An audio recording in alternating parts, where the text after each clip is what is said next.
Bonjour à toutes et à tous, voilà, je suis bas dans ma vidéo, je remonte. On va parler aujourd'hui de Minor Arcana, publié toute fin janvier aux éditions Delcourt, qui nous régale, comme d'habitude, avec des albums super bien façonnés. Moi, je vous invite, je le dis tout le temps, mais je trouve toujours que les albums là, de Thierry Mornay et de son équipe sont quand même toujours superbes. Donc, en termes de façonnage, ils sont résistants, ils sont pas chers. Bref, c'est probablement les meilleurs albums que l'on puisse trouver. Euh, Minor Arcana, nouveau Jeff Lemire, nouvelle série régulière de Jeff Lemire. On l'avait un peu laissé avec Royal City chez Urban, qui n'avait pas terminé, et j'attends toujours la fin, mais je ne sais pas si j'en verrai un jour le bout. Ce qui n'empêche pas de commencer quelque chose d'assez nouveau, avec donc cette histoire que je vais détailler, parce que je vous feuillette l'album dans les minutes qui suivent. Une histoire qui mélange à la fois petite ville américaine de bord de mer, non, c'est même pas de bord de mer, je dis une connerie. Une petite ville américaine avec des secrets, avec des personnages hauts en couleur. Teresa qui revient pour aider sa mère qui est malade. Teresa qui a des pouvoirs, parce qu'elle a des visions particulières. Et puis, eh bien, un univers parallèle lié à ces visions dont on ne connaît pas grand-chose, mais comment dire, qui est particulièrement intriguant et qui répond en fait à ce qui se passe dans la tête de Teresa, qui est un personnage particulièrement attachant parce que particulièrement bien écrit par Jeff Lemire. C'est aussi du Jeff Lemire graphiquement, hein, parce qu'il assure à la fois le scénario, le dessin et les couleurs. Voilà, hein, c'est du Jeff Lemire, faut aimer le style de Jeff Lemire. Alors là, si vous avez fait un bond en arrière de 3 mètres, évidemment, vous aurez compris que Jeff Lemire, c'est pas pour vous, mais c'est pas grave, parce que il y en a d'autres à qui ça plaît, comme moi, par exemple, qui aiment beaucoup le trait de ce dessinateur. Si vous ne connaissez pas Jeff Lemire, je vous invite aussi à lire Essex County, qui était vraiment le titre qu'il a fait découvrir auprès des lecteurs, qui est je trouve une des petites pépites du comics indé. C'est extrêmement classique comme conseil de lecture, mais c'est fortement recommandé. Voilà, je dépiote avec vous dans le détail Minor Arcana dans quelques instants, le temps de préparer mon matériel, de mettre la vue du dessus. Enfin, vous commencez à avoir un petit peu l'habitude. C'est une de nos pratiques sur Top Comics quand on parle des capsules comics. Et je vous indique dans le détail si ça m'a plu ou pas. Spoiler, oui, ça m'a plu, vous pouvez y aller. Allez, à tout de suite, le temps de faire mes acrobaties et on s'y colle. Là, j'ai installé mon dispositif et je vais pouvoir donc feuilleter en votre compagnie Minor Arcana, le nouveau Jeff Lemire aux éditions Delcourt. Bon, tout d'abord, c'est la qualité de publication et de façonnage habituel de chez Delcourt, hein. C'est du carton blindé, encore une fois, c'est du bon papier, voilà, c'est toujours nickel, hein, chez Delcourt. Un petit sticker sur la couverture pour mentionner le fait que c'est l'auteur de Sweet Tooth. Ah bah, ils auraient tort de s'en priver, hein. C'est une série qui est assez connue, on va dire, et qui est disponible sur Netflix. C'est de Jeff Lemire. Je dis Jeff Lemire, hein, je devrais dire Jeff Lemire, mais je vais dire Jeff Lemire, ce sera plus simple. Stickers qui s'enlève, hein, c'est-à-dire qu'on peut on peut l'enlever sans aucun problème. Premier tome, Le Fou. Et donc, on démarre ce feuilletage où on va pouvoir découvrir un petit peu ensemble.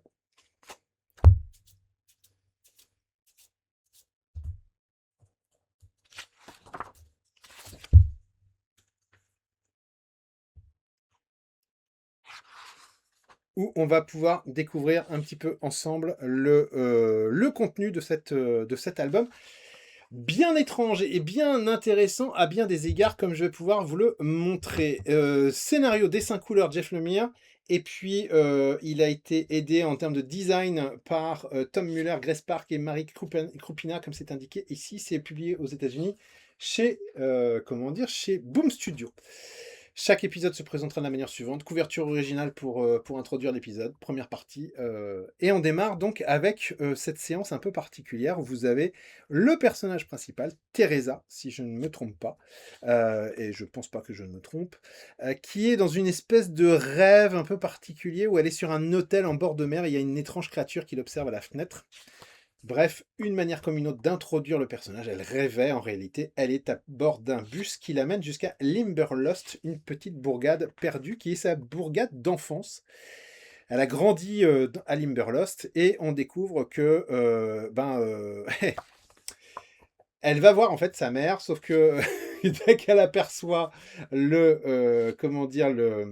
la façade du magasin de sa mère, elle fait demi-tour en disant non, c'est trop, et elle se rend au bar pour peut-être boire un coup, mais elle préfère un café. Alors en fait, on apprend que Teresa est une ancienne alcoolique, et donc c'est la raison pour laquelle en fait elle va dans un, bon là c'est plus un diner, mais qu'en réalité elle va pas succomber à la tentation de la boisson. Elle retrouve en fait une ancienne je ne vais pas dire amies, parce qu'en fait, elles ne sont pas vraiment amies, d'enfance. En fait, cette jeune femme est restée, elle est devenue serveuse dans le diner, et elle est restée à Limberlost. Teresa finit par, comment dire, retrouver sa mère, qui est donc une voyante. C'est-à-dire qu'elle lit dans les boules de cristal. La mère de Teresa, en réalité, des soucis de santé. Alors, même si elle picole et même si elle fume, mais elle a quand même des soucis de santé. Et donc elle a demandé à sa fille de revenir parce que, pour l'aider, tout simplement. Mais il faut savoir que les deux entretiennent une relation très très compliquée et très complexe où elles se foutent sur la gueule régulièrement. Et donc c'est pas forcément très très facile ni pour l'une ni pour l'autre.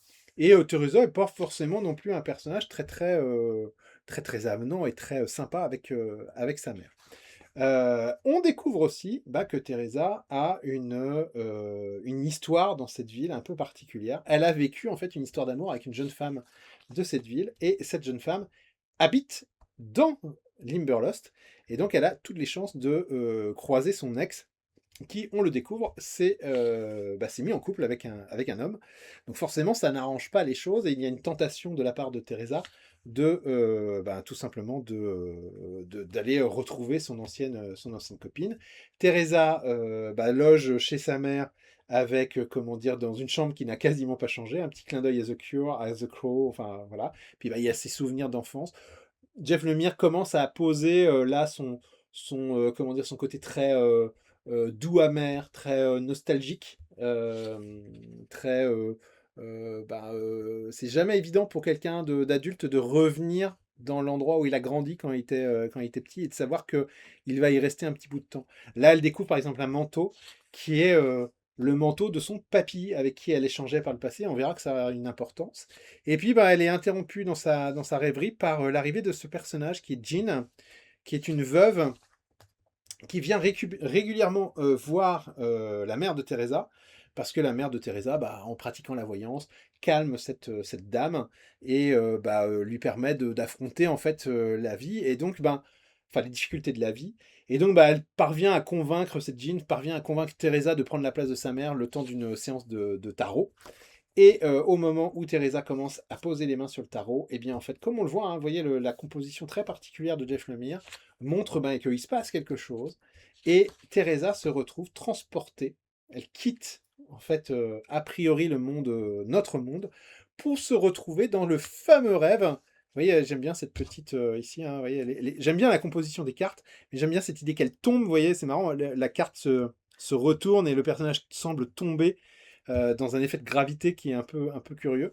Et elle se retrouve en fait dans ce fameux hôtel au bord de mer. La carte Latour qui vient insister évidemment sur l'architecture des lieux. Et elle rentre dans ce bâtiment, sachant qu'elle sait dans son rêve qu'il y a une créature, en tout cas une présence particulière, avec une carte de tarot, la mort, qui n'encourage évidemment pas beaucoup et qui donne pas beaucoup l'impression que ça va bien se passer dans les épisodes suivants. On continue avec ce tome 2 qui se poursuit exactement, c'est une série très resserrée, hein, qui ne s'étale pas dans le temps. Teresa est rentrée dans l'hôtel, et dans l'hôtel, elle découvre en fait une porte un peu particulière qui va l'amener ailleurs, qui va l'amener au bord d'un lac, auprès d'un certain Jean. Et Jean, en réalité, est le mari, l'ancien compagnon de Jean, que vous avez vu quelques pages plus tôt. Donc la petite grand-mère ici, que vous voyez ici. Et donc Jean, c'est son conjoint. Et en fait, on apprend que, en réalité, il est décédé quelques jours après leur mariage, et qu'ils avaient passé, justement après leur mariage, un peu de temps ensemble au bord de ce lac. Et donc le Jean, le mari, va expliquer à Teresa qu'en réalité, il a disparu, il est mort, mais qu'il est, a priori, il se porte quand même plutôt bien, mais qu'il est ailleurs, on ne sait pas où. Et Teresa va faire, vous voyez, j'ai peut-être été un petit peu loin, mais en traversant cette porte, elle a rejoint ce personnage qui est censé être mort, et elle fait le chemin inverse, hein, elle reprend la porte, hein, vous voyez, un peu à la manière du Pistolero de Stephen King. On a cette histoire de porte qui apparaît dans le décor et qui permet de rebasculer dans notre univers. Et elle revient auprès de Jean, sauf que quand Jean lui demande «Mais alors, qu'est-ce que tu as vu dans ta vision?» Eh ben, Teresa ne dit pas la vérité et dit qu'elle n'a rien vu du tout, probablement effrayée qu'elle est par l'apparition de ce don. Alors c'est intéressant parce que on est dans une situation où Teresa est un personnage qui est en conflit avec sa mère, elle lui en veut de faire croire aux autres qu'elle a un don de voyance, et elle-même se retrouve à être la fille donc d'un personnage qui est un escroc, mais elle-même a des pouvoirs, donc comment elle va pouvoir expliquer aux gens qu'elle, par contre, dispose de pouvoirs?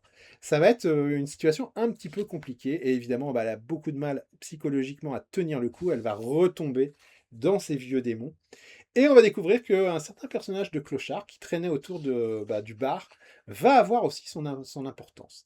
Et arrive ce troisième épisode où on va en savoir beaucoup plus sur le personnage de Missy, Melissa, qui est l'ex donc de Teresa.